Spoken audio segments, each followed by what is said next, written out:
بسم الله الرحمن الرحيم. والمرسلات عرفا فالعاصفات عصفا والناشرات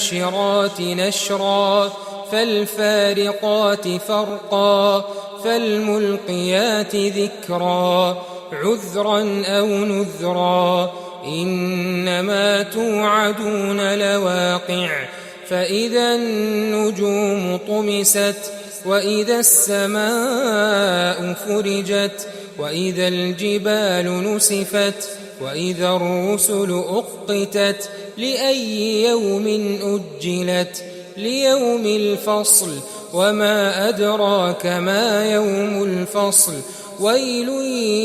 يومئذ للمكذبين ألم نهلك الأولين ثم نتبعهم الآخرين كذلك نفعل بالمجرمين ويل يومئذ للمكذبين ألم نخلقكم من ماء مهين فجعلناه في قرار مكين إلى قدر معلوم فقدرنا فنعم القادرون ويل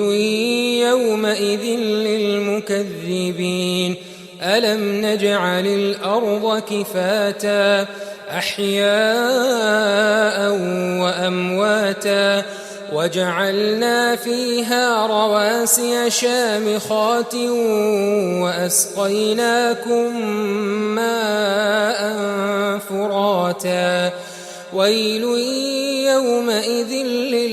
للمكذبين انطلقوا إلى ما كنتم به تكذبون انطلقوا إلى ظل ذي 3 شعب لا ظليل ولا يغني من اللهب إنها ترمي بشرر كالقصر كأنه جمالة صفر ويل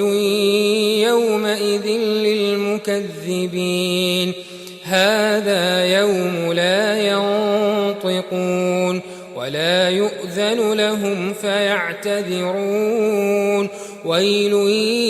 يومئذ للمكذبين هذا يوم الفصل جمعناكم والأولين فإن كان لكم كيد